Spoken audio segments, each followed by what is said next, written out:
Bismillahirrahmanirrahim. Assalamualaikum warahmatullahi wabarakatuh. Innal hamdalillah nahmaduhu wa nasta'inuhu wa nastaghfiruh wa na'udzu billahi min shururi anfusina wa min sayyiati a'malina. Man yahdihillahu fala mudilla lahu wa man yudlil fala hadiya lahu. Wa asyhadu an la ilaha illallah wahdahu la syarika lahu wa asyhadu anna Muhammadan 'abduhu wa rasuluhu, amma ba'd. Ma'asyiral muslimin rahimani wa rahimakumullah. Alhamdulillah kita bisa melanjutkan kembali kajian kita, meneruskan pembahasan dari kitab Kupas Tuntas Memahami Kalimat Syahadat Menurut Aqidah Ahlussunnah wal Jamaah yang disusun oleh Al-Ustaz Yazid bin Abdul Qadir Jawaz hafizahullah ta'ala. Kita masuk di bab yang ketiga, halaman 75, yaitu keutamaan dua kalimat syahadat. Kita sampai pada pembahasan keutamaan dua kalimat syahadat. Berkata Al-Ustaz hafizahullah ta'ala, dua kalimat syahadat memiliki keutamaan-keutamaan yang sangat agung yang tidak mungkin dapat dihitung. Dua kalimat syahadat, la ilaha illallah Muhammad Rasulullah, memiliki keutamaan yang sangat agung yang tidak mungkin dapat dihitung. Perhatikan di situ ya, di dalam catatan kaki nomor 83 beliau menyebutkan, lihat keutamaan dua kalimat syahadat dalam kitab Zadul Ma'ad fi Hadi Khairil Ibad karya Imam Ibnul Qayyim. Kemudian kitab Kalimatul Ikhlas karya Imam Ibnu Rajab, tahqiq Bashir Muhammad Uyun. Kemudian kitab Tauhid karya Imam Muhammad bin Abdul Wahhab. Kemudian kitab Ma'arijul Qabul karya Syekh Hafidh Al-Hakami. Kemudian kitab Miftahul Jannah La Ilaha Illallah karya Syekh Muhammad bin Sultan Al-Ma'sumi, tahqiq Syekh Ali Hasan Al-Halabi. Kemudian kitab Al-Urwatul Wuthqa fi Daw'il Kitabi was Sunnah karya Syekh Dr. Sa'id bin Ali bin Wahaf Al-Qahtani. Kemudian kitab La Ilaha Illallah Ma'naha wa Arkanuha wa Fadailuha wa Syurutuha karya Syekh Muhammad bin Ibrahim Al-Hamad. Dan terakhir kitab Syahadatu an la ilaha illallah karya Dr. Saleh bin Abdul Aziz Uthman As-Sindi. Jadi di sini Allahu a'lam bishawab, Al-Ustaz Yazid hafizahullah ta'ala mengumpulkan kurang lebih sekitar 30 lebih ya, 35 keutamaan syahadat la ilaha illallah, keutamaan kalimat la ilaha illallah Muhammad Rasulullah, diambil dari kurang lebih 8 referensi kitab yang tersebut di dalam catatan kaki. Ya, maka ini menunjukkan beliau hafizahullah ta'ala benar-benar berusaha untuk menyajikan keutamaan dua kalimat syahadat ini, diambil dari penjelasan para ulama kita yang telah ma'ruf di dalam keilmuannya. Nah, jadi tidak mungkin dapat dihitung. Artinya 35 yang akan beliau sebutkan ini hanya sebagian saja. Barang siapa yang mengucapkannya dengan jujur dari hatinya serta mengamalkan apa yang menjadi konsekuensi darinya, maka ia memperoleh kebahagiaan di dunia dan akhirat. Yang mengucapkan kalimat la ilaha illallah jujur dalam hatinya dan mengamalkannya, maka ia akan memperoleh kebahagiaan dunia dan akhirat. Dan barang siapa yang mengucapkannya dengan dusta, maka di dunia darah dan hartanya terpelihara, sedang hisabnya diserahkan kepada Allah Ta'ala. Apa artinya? Barang siapa yang mengucapkan kalimat la ilaha illallah dengan dusta, artinya tidak jujur dia dalam mengucapkan la ilaha illallah, ya, tetapi di dunia darah dan hartanya terpelihara. Apa maknanya?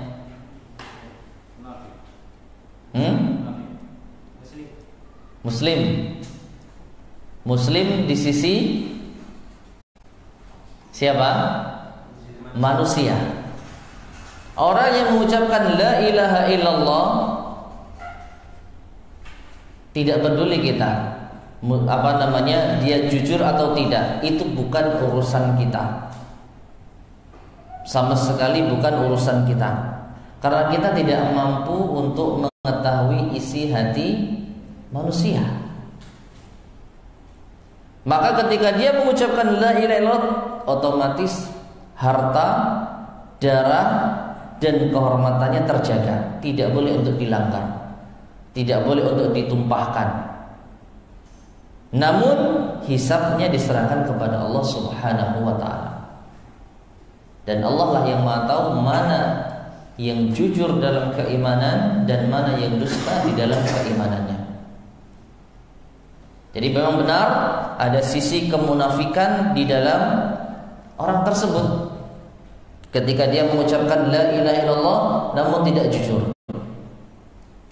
Dia mengucapkan la ilaha illallah hanya sekedar untuk apa? Mencari aman. Karena masyarakat saat itu mayoritas kaum muslimin. Kalau dia tidak mengucapkan la ilaha illallah, ia akan diperangi. Ia akan ditumpahkan darahnya. Namun karena ia ingin aman dunianya dengan mengucapkan la ilaha illallah. Namun karena tidak jujur, karena didasari oleh kedustaan, di dunia dia selamat, namun di akhirat dikembalikan kepada Allah Subhanahu wa ta'ala. Nah, faedah terbesar dari dua kalimat syahadat adalah membebaskan hati dan jiwa dari penghambaan terhadap makhluk dengan beribadah hanya kepada Allah saja, serta tidak mengikuti siapapun melainkan hanya kepada Rasulullah sallallahu alaihi wasallam. Nah, di sini beliau hafizahullah taala tidak memasukkan faedah terbesar dari dua kalimat syahadat ini di dalam apa? Salah satu poin dari keutamaan dua kalimat syahadat. Artinya seandainya dimasukkan, maka jumlahnya bisa menjadi 36. Dan ini benar. Faedah terbesar dari dua kalimat syahadat adalah membebaskan hati dan jiwa dari penghambaan terhadap makhluk dengan beribadah hanya kepada Allah Subhanahu wa ta'ala. Artinya hakikat orang yang bertauhid itu orang yang bebas hidupnya. Dia hanya terikat dengan satu Tuhan saja. Dia hanya terikat dengan satu syariat saja. Dia hanya terikat dengan satu aturan saja, yaitu Allah Subhanahu wa ta'ala. Syariatnya Allah dan aturannya Allah Subhanahu wa ta'ala.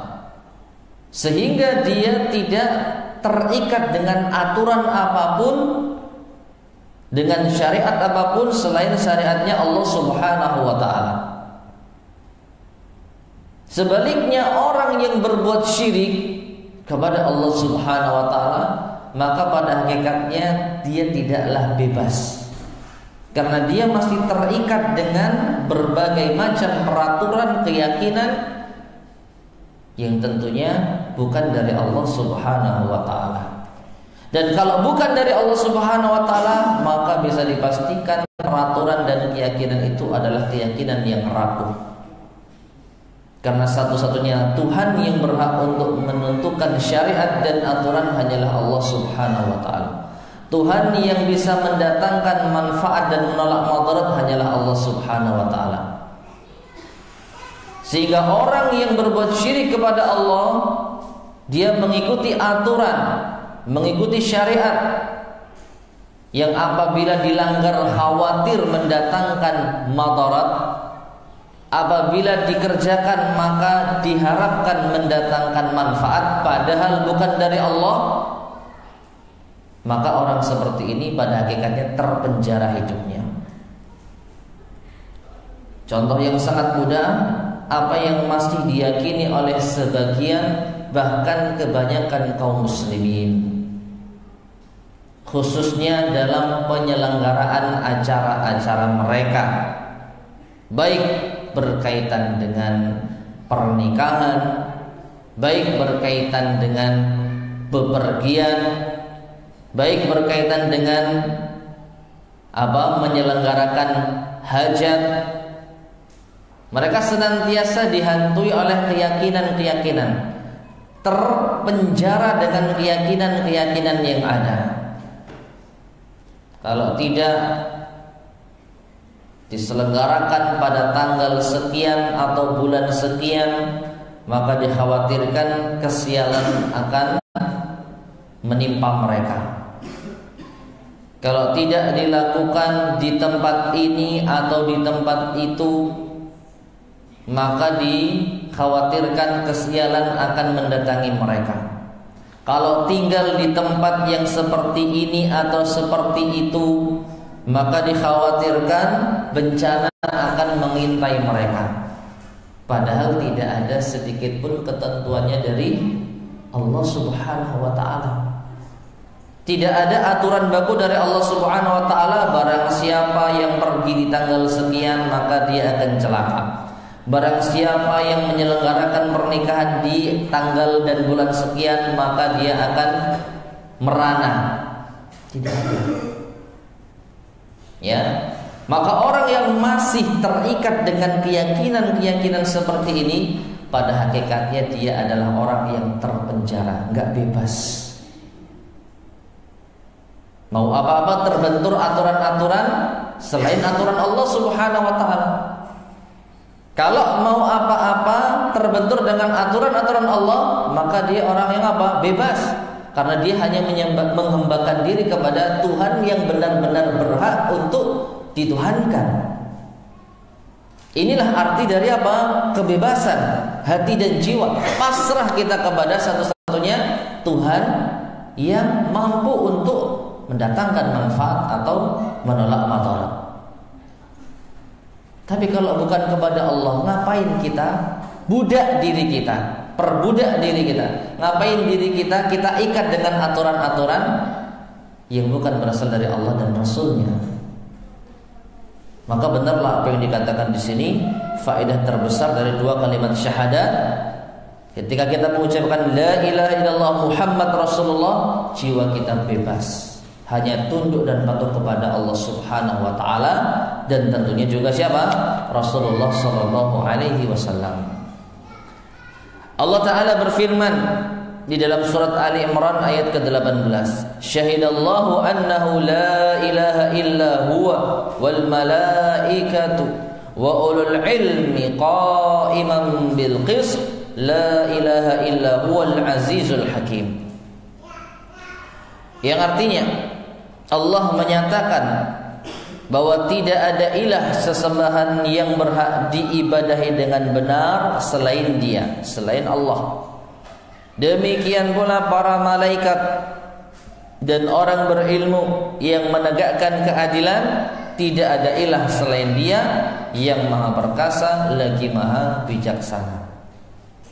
Ya, maka ini menunjukkan bahwasanya Allah menyatakan la ilaha illa huwa, tidak ada ilah yang berhak diibadahi dengan benar kecuali Dia, yaitu Allah Subhanahu wa ta'ala. Demikian pula para malaikat dan orang-orang yang berilmu yang menegakkan keadilan juga bersaksi dengan yang demikian itu. Nah, sekarang kita masuk ke dalam pembahasan apa yang dituliskan atau dirangkumkan oleh Al-Ustadz Yazid Hafidhahullah Ta'ala dari referensi-referensi yang tadi kita singgung, di antara keutamaan dua kalimat syahadat sebagai berikut. Yang pertama, kalimat syahadat adalah kalimat paling agung yang memiliki banyak keutamaan. Artinya tidak secara spesifik kalimat la ilaha illallah ini keutamaannya seperti ini, tapi secara umum ini kalimat yang punya banyak keutamaan. Dan beliau dalam hal ini menukil ucapan Imam Ibnul Qayyim rahimahullah dari kitabnya Zadul Ma'ad fi Hadyi Khairil Ibad. Nah, Imam Ibnu Qayyim Al-Jauziyah rahimahullah mengatakan, aku bersaksi bahwa tidak ada ilah sesembahan yang berhak diibadahi dengan benar selain Allah. Kalimat yang menjadi tegak dengannya langit dan bumi. Ya, kalimat yang menjadi tegak dengannya langit dan bumi. Diciptakan untuk semua makhluk. Dengan kalimat itu Allah Subhanahu wa taala mengutus para rasulnya, menurunkan kitab-kitabnya dan menetapkan syariatnya. Karena dengan kalimat itulah mizan timbangan ditegakkan, diletakkan catatan-catatan amal, serta digiring manusia menuju surga atau neraka. Dengan kalimat ini makhluk terbagi menjadi dua, mukmin dan kafir, serta yang baik dan yang jahat. Kalimat ini adalah awal dari penciptaan, perintah, pahala dan siksa, yaitu Allah menciptakan makhluknya dengan la ilaha illallah, dengan dasar la ilaha illallah. Allah memerintahkan hamba-hambanya dengan dasar la ilaha illallah.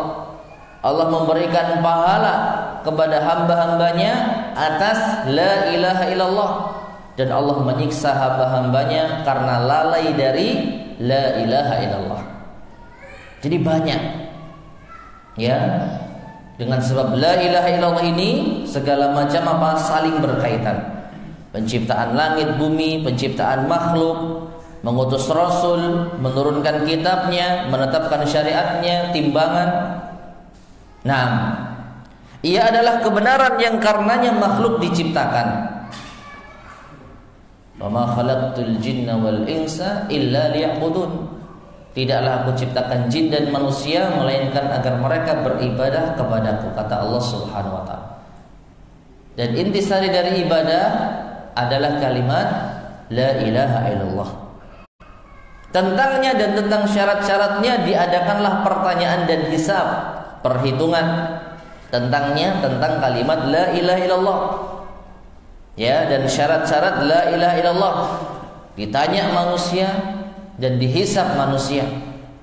Atasnya pahala dan siksa terjadi sejauh mana seorang hamba meyakini la ilaha illallah,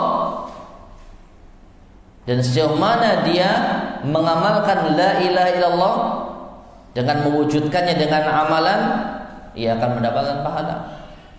Sejauh mana dia melalaikan la ilaha illallah, sejauh mana dia meninggalkan amalan-amalan di dalam Islam yang menjadi konsekuensi la ilaha illallah, maka sejauh itu pula lah siksa akan mengancamnya. Ya, kiblat dipanjangkan. Kita seluruh dunia ketika beribadah kepada Allah, khususnya salat, mengarah kepada satu arah, yaitu kiblat. Untuk apa? Salat. Salat ini tiangnya apa? Agama. Dan agama ini intisarinya la ilaha illallah. Jadi sangat berkaitan erat la ilaha illallah. Tidak akan pernah lepas dari satu pun amalan seorang hamba. Salat kita adalah termasuk dari konsekuensi la ilaha illallah, rukun Islam yang kedua. Demikian pula dan asas-asas agama diletakkan, prinsip-prinsip dasar agama diletakkan, dan untuknya lah, untuk la ilaha illallah, pedang-pedang jihad dihunuskan. Umirtu an uqatilan nas hatta yashhadu an la ilaha illallah. Kata Rasulullah SAW, aku diperintah untuk memerangi manusia hingga mereka bersyahadat la ilaha illallah. Dia adalah Allah Subhanahu wa taala atas segenap makhluknya. La ilaha illallah. Haqqullahi 'alal ibad an ya'buduhu wa la yusyriku bihi syai'an. Hak Allah atas hamba-hambanya adalah hamba itu beribadah hanya kepada Allah dan tidak berbuat syirik sedikit pun juga kepada Allah. Dia adalah kalimat Islam, kalimat yang menandai seseorang masuk Islam, kalimat yang menjadi sumber asas Islam dan kunci negeri kesejahteraan surga. Man kana akhiru kalamihi la ilaha illallah dakhalal jannah. Siapa yang akhir ucapannya la ilaha illallah, maka ia masuk surga. Tentangnya lah makhluk yang pertama dan yang terakhir akan ditanya, tentang la ilaha illallah. Sungguh kedua kaki seorang hamba tidak akan bergeser di hadapan Allah Ta'ala hingga diajukan dua pertanyaan. Kemudian yang kedua baru kita masuk ke dalam perincian-perinciannya. Yang kedua, orang yang mengucapkan dua kalimat syahadat tanpa keraguan, maka akan dijanjikan masuk ke dalam surga. Orang yang mengucapkan dua kalimat syahadat dengan tanpa keraguan, maka akan dijanjikan masuk ke dalam surga. Rasulullah sallallahu alaihi wasallam bersabda, "Asyhadu an la ilaha illallah wa anni rasulullah la yalqallahu bihima 'abdun ghaira syakin fihima illa dakhalal jannah." Yang artinya, siapa yang mengucapkan aku bersaksi bahwa tidak ada ilah yang berhak diibadahi dengan benar selain Allah, dan bersaksi bahwasanya aku Muhammad adalah utusan Allah, maka tidaklah seorang hamba berjumpa dengan Allah Ta'ala dalam keadaan tidak ragu-ragu terhadap kedua syahadat tersebut, melainkan ia akan masuk surga. Jadi inilah yang disebut apa? Kunci surga, la ilaha illallah. Dengan catatan apa? Ghaira syakin, tanpa keraguan. Dan nanti insyaallah akan kita bahas secara panjang lebar syarat-syarat la ilaha illallah. Ya, insyaallah setelah pembahasan keutamaan la ilaha illallah ini. Artinya orang yang mengucapkan la ilaha illallah tidak otomatis masuk surga begitu saja. Ada syarat-syaratnya. Dan di sini di dalam poin yang kedua mengisyaratkan di antara syarat mengucapkan la ilaha illallah adalah dengan apa? Tanpa keraguan. Harus yakin dia. Maka balasannya adalah surga. Ya, balasannya adalah surga. Kemudian yang ketiga, orang yang mengucapkan dua kalimat syahadat dan ikhlas dan yakin akan masuk surga bagaimanapun keadaan amalnya. Kalau yang kedua tidak dijelaskan, dia mengucapkan syahadat ini dengan membawa amal soleh yang lain atau tidak. Apakah selain dia mengucapkan kalimat syahadat, dia juga apa? Menjalankan amalan-amalan Islam, sholat, meninggalkan maksiat dan selanjutnya. Tapi di poin yang ketiga ini disebutkan bahwasanya apa? Akan masuk surga, akan masuk surga bagaimanapun keadaan amalnya. Artinya yang bisa kita pahami sampai pun dia ini apa? Na'udzubillah min dzalik, tenggelam dalam maksiat. Asalkan dia mengucapkan dua kalimat syahadat ini dengan ikhlas dan yakin, bagaimanapun kondisi amalnya.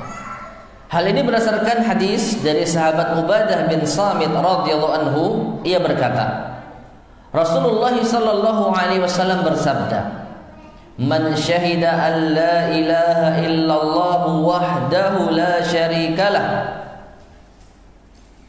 wa anna Muhammadan abduhu wa rasuluh wa anna Isa abdullahi wa rasuluh wa kalimatuhu alqaha ila Maryam wa ruhum min wal jannatu haqq wan naru haqq adkhalahu Allahul jannah ala ma kana minal amal. Yang artinya, barang siapa bersaksi bahwa tidak ada ilah sesembahan yang berhak diibadai dengan benar selain Allah semata, la syarikalah, tidak ada sekutu baginya. Ya, ini yang menjadi apa? Poin utama. Bersaksi la ilaha illallah dan apa? La syarikalah, tidak ada sekutu baginya. Ditambahkan dengan apa? Wa anna Muhammadan abduhu wa rasuluh. Bahwasanya Muhammad adalah hamba dan utusan Allah. Dan bahwasanya Isa abdullahi wa rasuluh. Dia juga meyakini Isa adalah hamba dan utusannya. Wa kalimatuhu alqaha ila Maryam, dan kalimatnya yang disampaikan kepada Maryam, wa ruhum min, dan roh daripadanya. Nanti insyaallah kita akan sedikit membahas tentang masalah ini ya. Wal jannatu haq, dan dia meyakini surga itu benar. Wan naru haq, dan juga neraka itu benar. Apa balasannya? Maka Allah akan masukkan ia ke dalam surga bagaimanapun keadaan amal yang telah diperbuatnya. Artinya yang bisa kita pahami, amalannya Allahu a'lam bishawab. Apakah amalannya amalan soleh atau tidak soleh? Yang penting ketika dia bersaksi la ilaha illallah Muhammad Rasulullah, Isa hamba dan utusan Allah, surga hak, neraka hak, maka ini cukup menjadikan dia pasti akan masuk surga. Terlepas dari apakah dia, kalau misalnya beramal dengan amal yang tidak soleh, akan disiksa dulu di mana? Di neraka. Yang jelas pasti masuk surga. Maka sungguh luar biasa kalimat la ilaha illallah ini. Ya, sehingga masyarakat muslimin rahimani wa rahimakumullah, kalimat yang sangat agung sekali. Namun bukan berarti kita dengan ini meremehkan maksiat. Jangan salah paham. Oh, yang penting tauhidnya benar. Yang penting ucapkan la ilaha illallah. Yang penting apa? Tidak berbuat syirik. Maka bebas kita melakukan apa saja. Bukan seperti itu yang diinginkan. Karena kalau kita cermati amalan-amalan kita di dalam Islam, justru ini merupakan perwujudan dari benar tidaknya la ilaha illallah yang ada di dalam diri kita. Apa yang kita amalkan ini adalah bentuk gambaran dari kualitas la ilaha illallah kita. Kalau kita di dalam beragama ternyata masih tidak beramal, masih suka menerjang maksiat, maka bisa dipastikan ada yang tidak beres dari la ilaha illallah yang ada di dalam diri kita. Ada yang tidak beres pada keimanan kita. Karena seringkali kita sampaikan bahwasanya keimanan ini mencakup ucapan, keyakinan, dan amal perbuatan. Jadi ini saling terkait. Ya, artinya amal perbuatan kita ini bisa mempengaruhi kualitas keimanan kita. Bukan berarti ketika seorang telah meyakini dengan ikhlas, dengan jujur la ilaha illallah, kemudian maksiat yang ia lakukan tidak mempengaruhinya. Dan kalau seperti ini merupakan keyakinan Murji'ah. Salah satu di antara kelompok yang menyimpang di dalam Islam. Yaitu apa?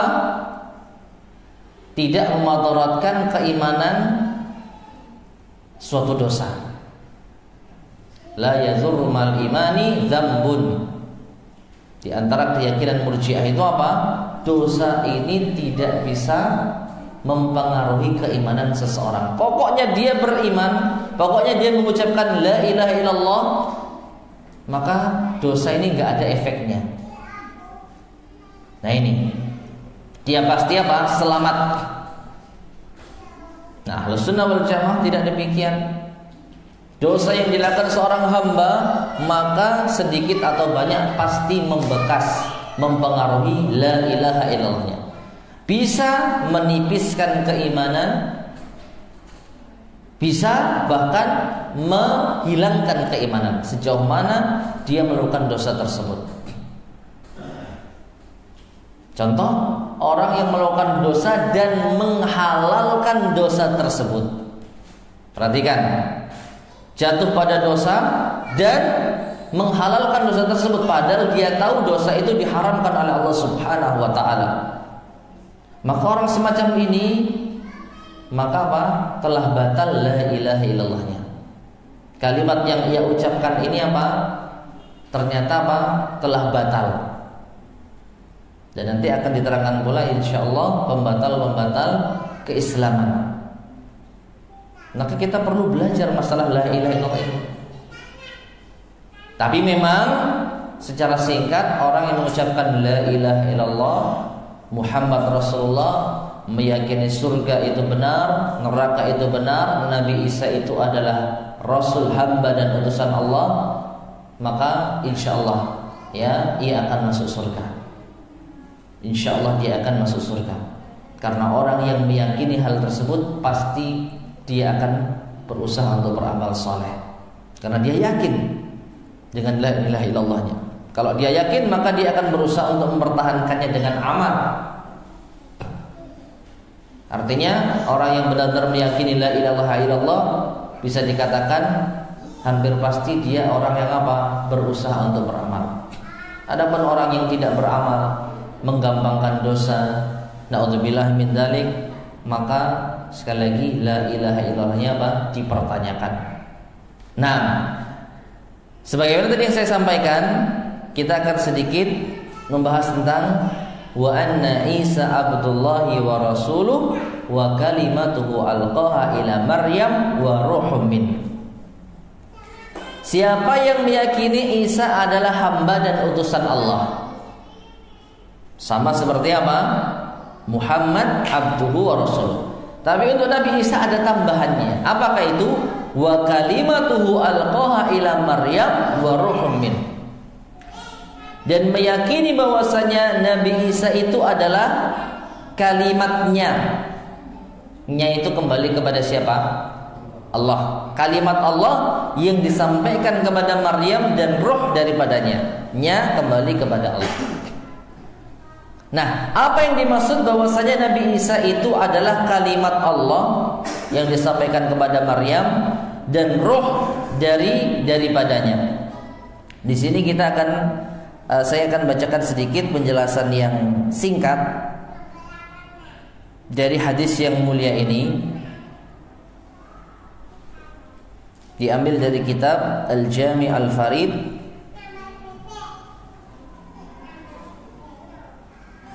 lil as'ilati wal ajwibah ala kitab Tauhid. Intinya syarah kitab Tauhid yang dikemas dalam soal jawab yang disusun oleh Syekh Abdullah Al-Jarullah hafizahullah ta'ala. Nah, jadi soal apa yang dimaksud dengan ucapan Isa itu adalah hamba Allah dan Rasulnya, wa alaman yuraddu bihi. Kemudian kalimat ini bantahan untuk siapa? Wa ma ma'na qawlihi wa kalimatu alqaha ila Maryam wa ruhum min.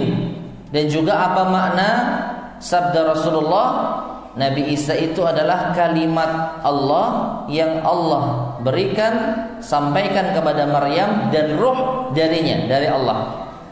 Walimada summiya Isa kalimatullah, dan mengapa Isa itu dinamakan kalimatullah? Al-jawab, jawabannya, ai wa syahida anna Isa abdullahi wa rasuluhu.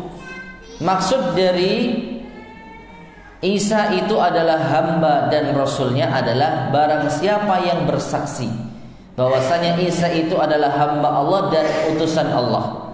Wa yuraddu bihi 'alan nasara alladziina ya'taqiduna anna Isa huwallah aw ibnullah aw thalithu ta'ala aw thalithu thalathah. Ta'ala Allahu amma yaquluna 'uluwan kabira. Ya. Jadi hadis ini juga termasuk bantahan terhadap orang-orang siapa? Nasara. Karena orang Nasara itu meyakini bahwa Isa itu adalah Allah. Ya, atau Isa itu adalah ibnullah, apa?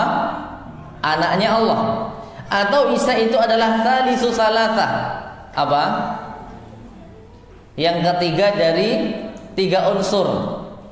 Ya. Thalitsu salatah, yang ketiga dari 3 unsur. Maka hadis ini membantah itu semuanya. Tidak, Isa itu Abdullah, manusia, hamba Allah. Wa rasuluh, tapi juga utusan Allah. Nah, maka maha tinggi Allah dari apa yang mereka ucapkan setinggi-tingginya. Wa yuraddu bihi aidan 'alal yahud, dan hadis ini pula sebagai bantahan atas orang-orang Yahudi. Kalau tadi dari bantahan terhadap orang-orang Nasara, ya. Dan ini juga sebagai bantahan bagi orang-orang Yahudi, alladzina yaquluna anna Isa waladu baghyin la'anahumullahu ta'ala. Orang-orang Yahudi meyakini bahwasanya Nabi Isa itu adalah anak hasil zina. Anak hasil apa? Zina. Semoga Allah melaknat mereka. Karena apa? Di sini dengan tegas Rasulullah mengatakan hamba Allah. Isa itu adalah hamba Allah dan utusan Allah. Maka mustahil utusan Allah ini apa? Hasil dari zina. Maka ketika meyakini Nabi Isa itu adalah anak hasil dari zina, padahal dia itu adalah utusan Allah, maka secara tidak langsung dia telah apa? Menghina dan merendahkan Allah Subhanahu wa taala.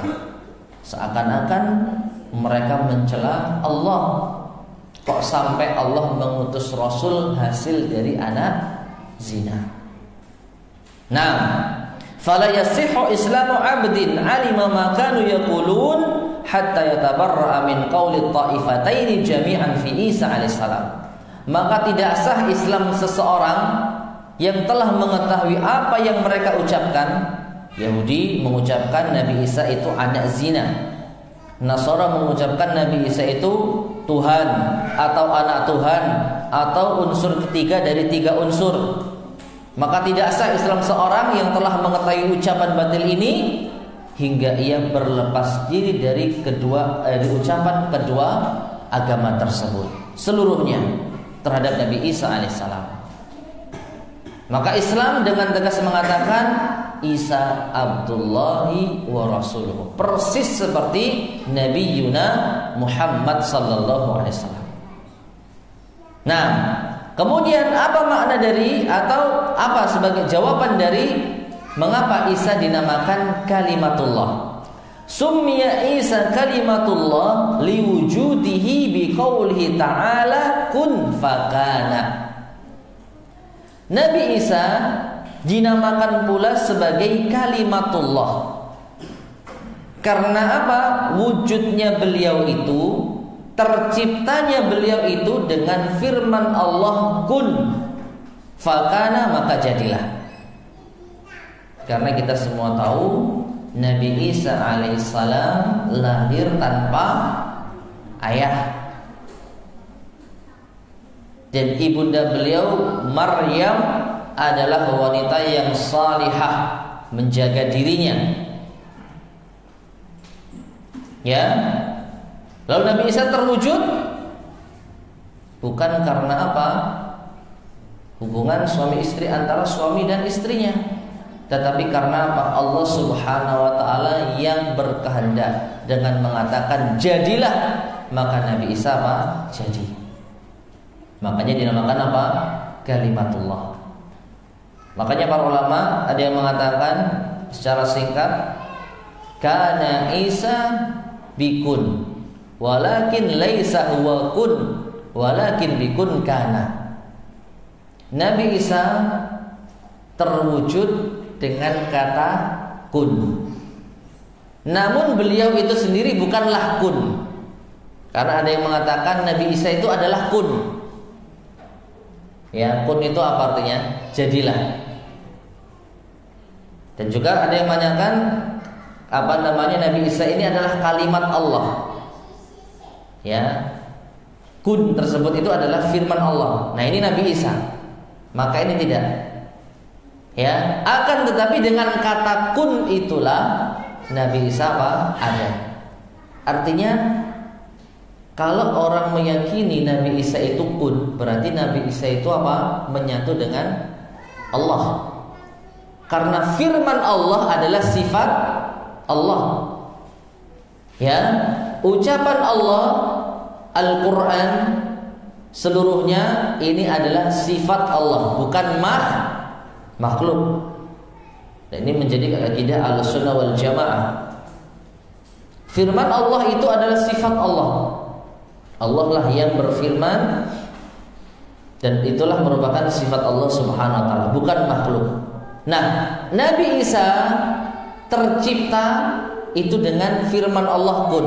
Tapi Nabi Isa sendiri itu bukan firman Allah. Maksudnya kurang lebih seperti itu. Jadi kalau sampai meyakini Nabi Isa itu adalah kun, berarti Nabi Isa adalah firman Allah. Berarti Nabi Isa ini menyatu dengan Allah.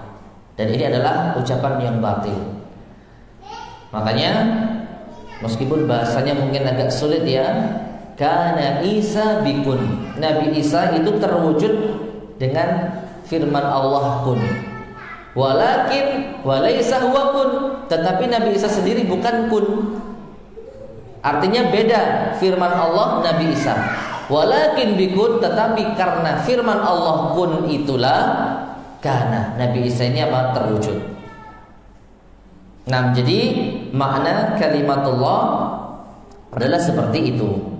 Nah, kemudian wa makna qaulihi alqaha ila Maryam.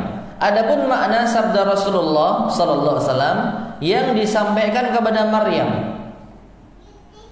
Kalimat yang disampaikan kepada Maryam, yaitu maknanya khalaqahu bil kalimatil lati arsala biha Jibril ila Maryam.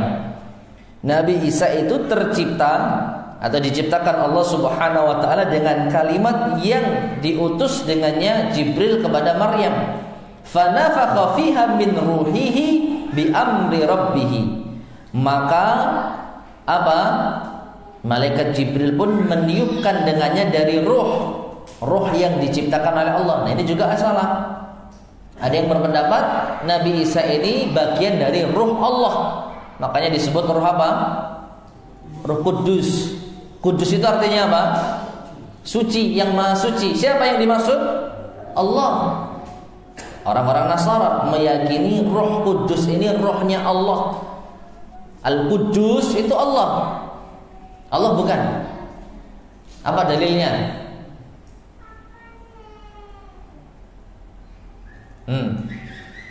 Wallahu di dalam surat Al-Hasyr, wallahu alladzi la ilaha illahu al-malikul quddusus salamul mu'minul muhaiminul azizul mutakabbir. Dia adalah Allah, tidak ada ilah selain Dia, Al-Malik, yang menguasai, raja. Al-Quddus. Jadi Kudus itu nama Allah, Asmaul Husna. Nah, orang-orang Nasara meyakini Nabi Isa itu adalah Roh Kudus, diciptakan dari Roh Kudus, rohnya Allah. Maka ini keliru. Ya, yang benar Allah menciptakan roh. Allah menciptakan roh, yang roh ini diperintahkan untuk ditiupkan oleh malaikat Jibril ke dalam perut ibundanya, yaitu Maryam alaihissalam. Nah, sehingga fanafakha fiha min ruhi bi amri rabbih. Maka malaikat Jibril pun meniupkan roh dengan perintah dari Allah Subhanahu wa taala. Wa makna qauli wa ruhun min, dan makna sabda Rasulullah ruhun min, ruh darinya, dari Allah, ai ruhun minal arwahil lati khalaqaha Allah taala. Yang dimaksud adalah ruh yang Allah Subhanahu wa taala ciptakan. Jadi bukan ruhnya siapa? Allah. Bisa dipahami ya? Jadi sekali lagi makna Nabi Isa Abdullah wa Rasuluh jelas, sama seperti Rasulullah, hamba dan utusan Allah. Adapun kalimat yang Allah sampaikan kepada Maryam artinya dengan kata apa tadi? Kun. Nabi Isa tercipta dengan kata-kata kun. Karena apa? Nabi Isa tidak punya ayah. Kalau Allah tidak menghendaki Nabi Isa jadi, nggak jadi. Maka Allah pun menghendaki dengan kata kun, jadilah Nabi Isa. Tapi ingat, Nabi Isa sendiri bukan kun. Kun ini hanyalah firman Allah untuk apa? Mewujudkan makhluknya yang bernama Nabi Isa ibnu Maryam. Dan sedangkan ruhun min, ruh darinya, yaitu apa?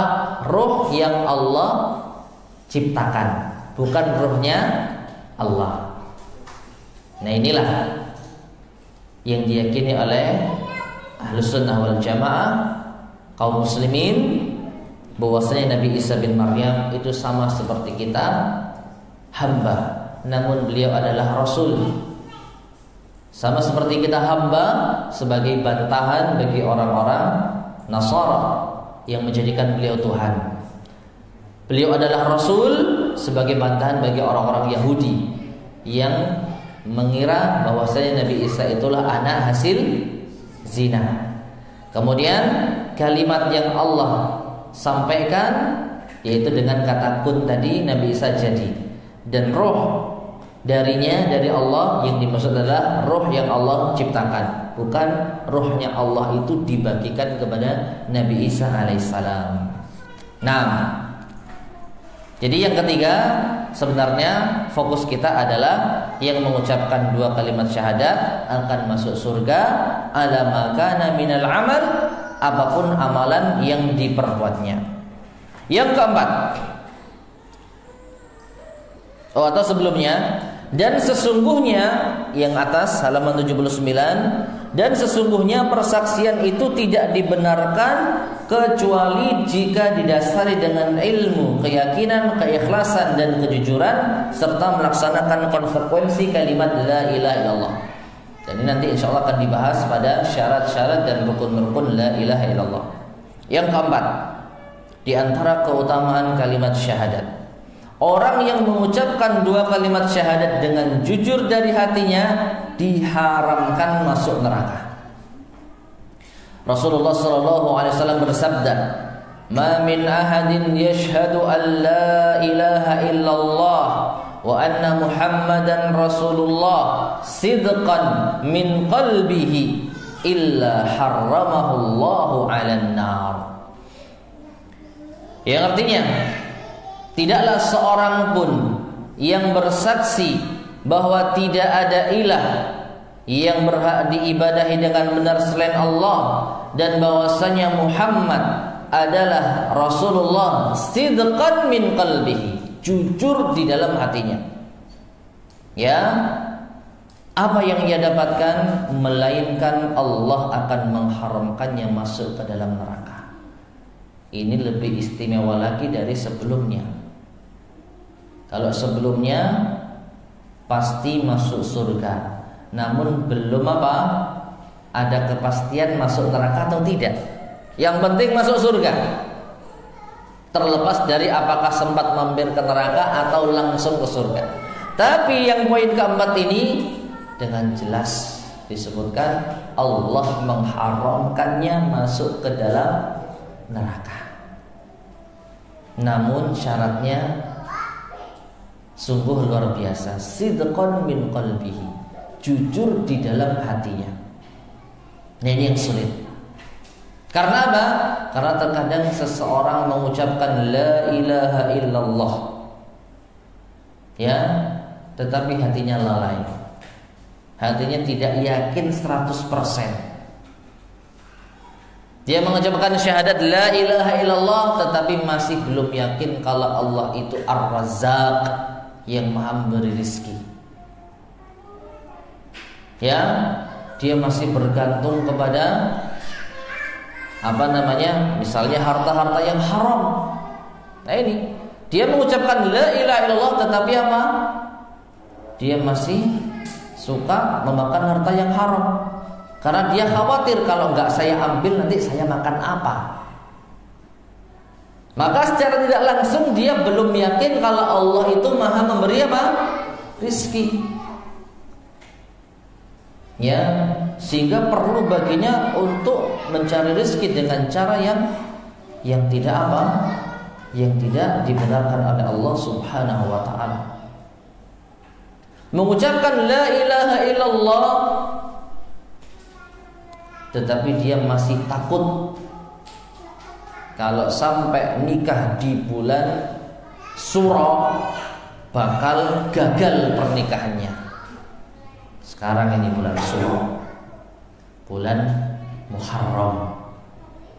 Tapi alhamdulillah di sebagian tempat masih ada yang menyelenggarakan pernikahan di bulan ini, meskipun tidak serami bulan lalu. Apalagi kalau di kampung. Karena yang saya lihat beberapa kali ini yang menyelenggarakan pernikahan di bulan Muharram bulan ini rata-rata itu mereka yang tinggal di perumahan. Ya, secara tidak langsung. Ini mau nggak mau ya, secara tidak langsung orang yang tinggal di perumahan, orang yang tinggal dengan kehidupan yang serba heterogen gitu ya, maka wallahu a'lam bishawab ada sedikit keuntungan di sana. Apakah itu? Pikirannya lebih terbuka. Ya, pikirannya lebih maju. Berbeda dengan orang-orang yang apa? Yang tinggal di tempat yang dari dulu keyakinannya seperti itu tanpa ada sedikit pun usaha untuk mencari ilmu, mencari tambahan pengetahuan, mencari wacana, ya, membahas wawasan, menambah wawasan. Maka dari itu masyaallah muslimin rahimani wa rahimakumullah, secara tidak langsung di sinilah keutamaan apa? Ada sedikit keutamaan orang yang apa? Berhijrah. Meskipun hanya sekedar apa? Pindah tempat tinggal. Kalau tempat tinggalnya di situ-situ aja, apalagi di desa yang kental dengan keyakinan, kental dengan adat, maka susah untuk berubah. Buktinya jelas. Bulan lalu ketika bulan Dzulhijjah, banyak di antara mereka yang nutup jalan, ya enggak? Nutup jalan di kampung-kampung. Satu hari bisa berapa acara pernikahan, 1 gang misalnya. Tapi sekarang sepi di daerah tersebut. Tapi di seperti perumahan, di gedung masih ada.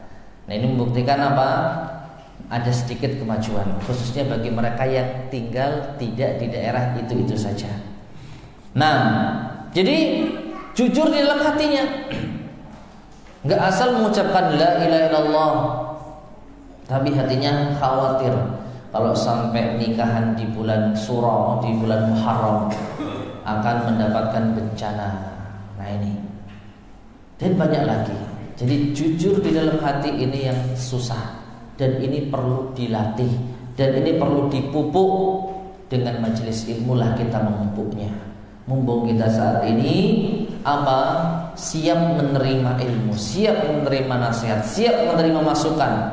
Mumpung kita apa? Siap menerima apa namanya? Dalil. Dengan inilah kita apa? Berusaha untuk menambah iman kita kepada Allah Subhanahu wa taala, sebagaimana dikatakan oleh seorang sahabat tatkala mereka mengajak orang untuk menghadiri majelis ilmu, dikatakan apa? Ijlis bina nu'min sa'atan. Mari kita duduk sejenak, kita tambah keimanan kita sejenak saja kepada Allah Subhanahu wa taala. Taib. Kemudian yang kelima, di antara keutamaan kalimat la ilaha illallah adalah kalimat la ilaha illallah adalah kalimat yang paling tinggi. Allah Ta'ala berfirman di dalam surat At-Taubah ayat ke-40, wa kalimatullahi hiyal ulya, dan kalimat firman Allah itulah yang paling tinggi. Ya. Nah, kalimatullah dalam ayat yang mulia ini sebagaimana dikatakan oleh sahabat Ibnu Abbas radhiyallahu anhuma dan kebanyakan ahli tafsir.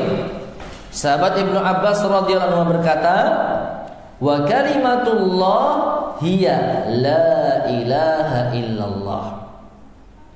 Dan yang dimaksud di dalam firman Allah, kalimatullah itu adalah kalimat la ilaha illallah. Nah, inilah pentingnya kita merujuk kepada tafsir para sahabat radhiyallahu ta'ala anhum. Karena secara bahasa kalimatullah kalimat Allah. Ya. Perhatikan, kalimatullah pada ayat ini dengan kalimatullah pada hadis yang ketiga sama enggak artinya? Sama enggak artinya? Padahal sama-sama kalimatullah. Bedanya kalau di ayat yang kelima Allah menggunakan isim zahir, kalimatullah. Tapi kalau di hadis yang ketiga tadi, wa kalimatuhu, menggunakan isim dhamir, kata ganti. Kalimatuhu, kalimatnya. Tapi artinya sama, yang dimaksudnya di sini siapa?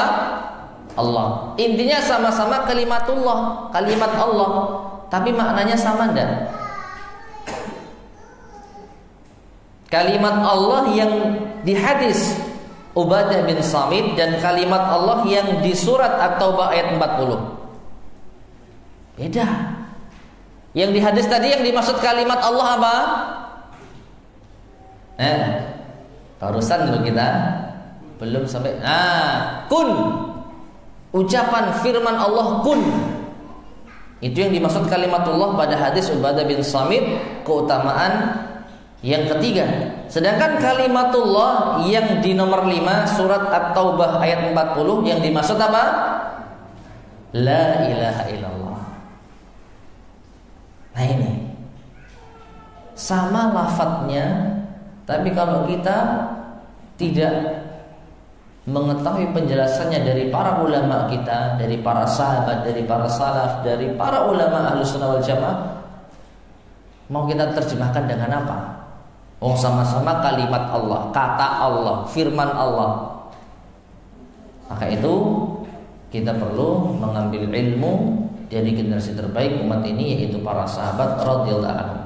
Jadi Ibnu Abbas mentafsirkan kalimatullah pada surat At-Taubah ayat 40 adalah la ilaha illallah.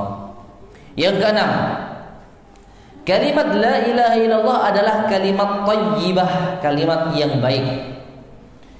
Allah Ta'ala berfirman dalam surat Ibrahim ayat ke-14, Alam tara kaifa daraballahu mathalan kalimatan thayyibatan kasyajaratin thayyibah asluha thabitun wa far'uha fis sama. Yang artinya, tidakkah engkau memperhatikan bagaimana Allah telah membuat permisalan?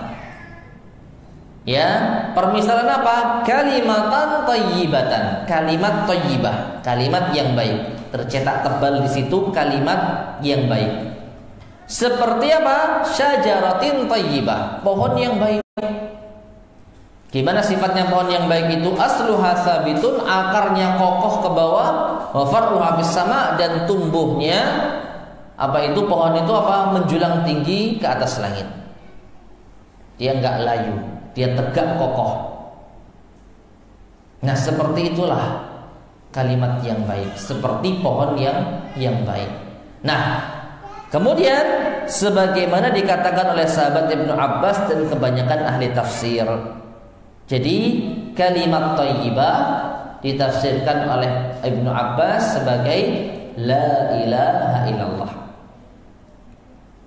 Oleh karenanya, kalau kita nanti mungkin dibahas ya wallahu alam, menjumpai pembahasan la ilaha illallah atau nama lain dari la ilaha illallah, maka diantaranya ini kalimat thayyibah, yang sebelumnya kalimatullah. Nah, yang ketujuh, kalimat syahadat adalah al-qaulus tsabit, ucapan yang teguh. Bukan ucapannya teguh ya. Ucapan yang teguh. Di sini ada yang namanya teguh soalnya. Nanti kenalan. Nah, kalimat yang teguh, ya, kalimat yang kokoh. Allah Ta'ala berfirman di dalam surat Ibrahim ayat ke-27. Yuthabbitullahu alladhina amanu bil qawli tsabiti fil hayatid dunya wa fil akhirah. Yang artinya Allah meneguhkan ya iman dari orang-orang yang beriman dengan al-qawli tsabit, ucapan yang teguh. Tidak seperti yang di atas ya. Yang di atas kalimat yang baik itu digaris tebal, dicetak tebal sebagai terjemah dari kalimatan thayyibah. Silakan kalau mau ditambahi mungkin dengan catatan apa? Garis bawah yang dimaksud dengan al-qaulus tsabit. Bil qaulis tsabit itu adalah ucapan yang teguh dalam kehidupan dunia dan akhirat. Ya, dalam kehidupan dunia dan akhirat. Makanya ketika di alam kubur atau ketika Rasulullah SAW mengantarkan jenazah di kuburan, di antara pesan Rasulullah SAW itu apa? Ud'ullaha li akhikum wasalullaha lahu at-tatsbit fa innahu al-ana yus'al. Ya, doakanlah kebaikan bagi saudara kalian yang telah meninggal ini dan mohonlah kepada Allah baginya at-tatsbit, keteguhan. Karena dia sebentar lagi akan ditanya. Keteguhan apa?